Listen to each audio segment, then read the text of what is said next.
Hello and welcome to Slade on Slade. This is Leslie. And I'm still wearing a beard. I'm still Keith. And today's episode is about Head hopping. Which, you know what, to be fair, when I heard about it, head hopping's not as cool as you would think it would be. I heard about it, I'm like, oh, this is going to be a fun night. What the fuck? What? Don't call it that. That's not me. No, I think something different when you say it like that. Currently out now, The House of Ribbons. And by the time you're reading this, probably The House of Sleepless Dreams. Without further ado. Yeah. Oui. So head hopping Oui. occurs when you bounce around from one character's perspective to another, revealing the inner thoughts and feelings of multiple characters without a proper scene break or clear signal. I'm going to be honest with you right off the bat. I rolled my eyes so hard, I actually gave myself a strain in my left eye. I know I mentioned that in another video. I'm not joking about that because I'm like Olivia. I can cut it out. Okay? She's like, there's molds people have to do because of the reader and the this, that. And I'm like, who cares? And she was like, you have to. Okay, so here's the 4 reasons why you want to let's hold the point of view. Let's set up how people commonly... Head hopping is not an easy thing to learn. Some people get it like that. Some people have to take a little time to learn it. I was definitely one of those people that had to learn it. So, like, if Leslie's talking on page, and then I'm talking on page, that's a conversation, okay? But then if Leslie has it in the scene, she's talking and then thinks. Wait, if she we're explains it talking better. in his point of view, but we're having a conversation that's not talking, but he goes to what I am thinking or I am feeling, that is head hopping. Yeah, that's me saying, you know, the heat was so great it was causing her to feel very uncomfortable. Yes, that is head hopping. That is me psychically going into her mind and pulling out what she says. And I thought that was okay in the beginning. And then I realized that was a long time, 2-3 hours of editing, this, that, and the other thing, So the 4 reasons you want to hold this point of view is to make the story more immersive. So to bring this reader in. So if you are going to switch point of views in the middle of a thing, you're going to confuse the reader. That doesn't happen with me, though. But then again, I read a lot of amateur stuff. I read a lot of stuff online. But it's your story, too. And so I can follow that. So I can follow what's going on. But as Leslie and Olivia say, that those who pay to read your book will have paid to read many books. So therefore, it could confuse them. And it's never confused me, but I'm an all over the place type of guy. I mean, you could never figure that out. It will also diminish the suspense of your book too. Yeah, sometimes you can give some shit away, and you don't want to give some shit away. And then never give it away on the first date. It is less authentic too. So it's not an actual conversation. So if you're having a conversation with somebody and then you go into their head, it's really not.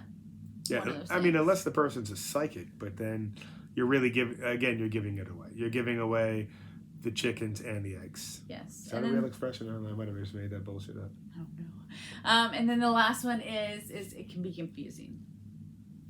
So if you're talking in one... I don't see how it could be confusing, but then again, I had to learn from the ground up what head hopping was, so I understood the mistake that I was making, so therefore I could go and correct it. So the first question is why head hopping is important, and the answer to that is it stops the reader from being an active participant in the story. So if you are following along and somebody's like, okay, so in The House of Ribbons, you are following along in a guy's name, Slade.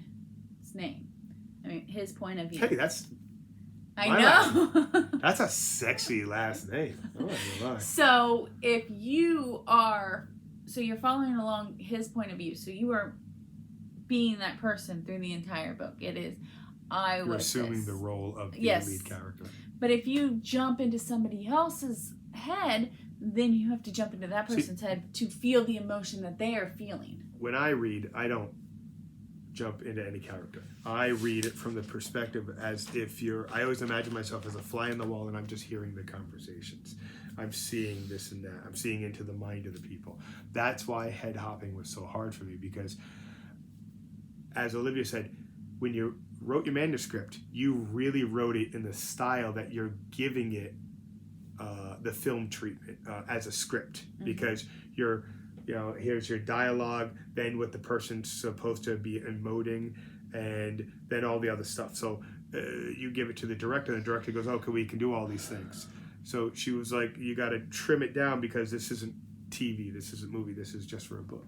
But like I said, I always saw it from that omnipotent point of view. But some people actually throw them, like, so when I read a book, I like to throw myself as that character, because depending on how the book is written, I like to throw myself in that, because I am going into a different world. So, to read the book, so I want to be that character. I want to be the heroine. So that's why I'm so addicted to her, because she's heroin. I've been told I'm smooth, just not in the face. So the next thing I have for us is the suggestions for changing your point of view. So you want to keep the reader in one head. So you always want to keep that reader in that one person's head unless you do a scene change. Oh, God. Eye roll. Anytime you see me eye rolling, I'm not eye rolling my wife. I'm eye rolling this dogmatic view of writing. Yes. Because I don't believe everything should be, I don't want to say formulaic, but if everybody's fitting the mold, doesn't the mold eventually deteriorate over time?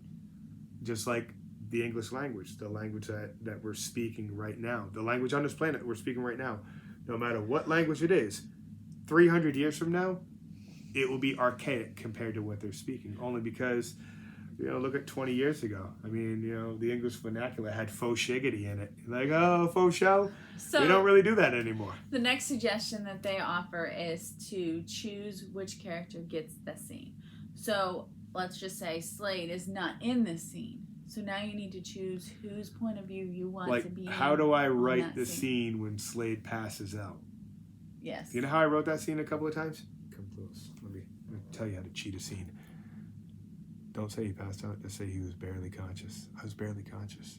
I could overhear what they said. And then I don't have to switch the scene because I hate the asterisk. Meanwhile, while Slade was unconscious, Cindy, do you see what's going on? Let's take a peek up his kilt. Lead character wears a kilt. So the next thing is don't change the point of view unless it serves the story's purpose. Okay. Everything serves a purpose when I'm writing it. Well, you're not the god of the universe, so. I am, though. I literally am the god of my own universe. You're not the god of this universe. Yes, I know. You and Olivia like to tell me, you'd be like, see what you're doing right there? You like what you're doing right there? Cut that shit out. And then keep the reader in mind when you write. Which is good, because I don't have an ego. I do like being told if I'm doing something the wrong way, because I love learning, and when I learn to do it the right way. But again, I feel that some of this stuff is a dogmatic way of getting something done.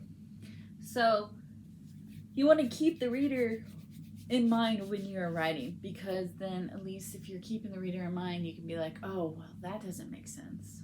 Like, you remember sometimes when we would go back through the book, and when we edit, we go back through the book and I say, hey, this is spelled wrong, or this doesn't make sense. I do 1 or 2 revisions, and then my wife prints it off, and we go chapter by chapter, and I'll sit at the computer, she'll sit with the physical copy, and she'll be like, hey, listen, you wrote walk here. It was supposed to be walked. And I do kiss a lot, and it's actually kissed, because I like to write in the moment. But when you read it, you're reading something that happened a long, long time ago. But and I hate that shit. When you're reading it, you also want to make sure that you keep the reader in mind. So you're like, oh, well, if Slade is the person you're following, why do I know her thoughts? Yes. Type of thing. You can only know her thoughts if she's the one talking. So if you do want to change the point of view, you need to do it in illogical places. So at the beginning of the chapter, or the end of the chapter. Or you want to do the 3 asterisk in the center of a page, so that they know that the scene has changed and you are changing the point of view. Oh my God. If the ceiling wasn't so low, I'd hang myself from it. So that is all I have on head hopping. If you do have questions on head hopping, please ask, because it took me probably 2 or 3 weeks of probably 2 hours His a day. emails back and A lot of forth. emails back and forth. And I have some Olivia really- sent a lot of great links. We have a lot of great links Yes. now where people will. I need you to talk me through some shit. I don't want to read that shit on a paper because then I got questions. But if I hear you talk about it, I could be like, oh, okay, I hear 3 people talking about it. One of them made sense, or the amalgamation of the thing made sense. So it took me a while. And then once I got it, I don't make that mistake anymore. It's one of those things. Once you know the speed bump in the road, you could be with your lights off. You know when to slow down. But if you do want to use the kind of type thoughts in the head, you have to use it as a show. Yeah. So like. And as Olivia said, this is the biggest mistake people who don't go with an editor make, and they get cut to ribbons when you get critics. So that is all we have for you today. Mhm. If you like our content, go ahead and hit the like and subscribe button below.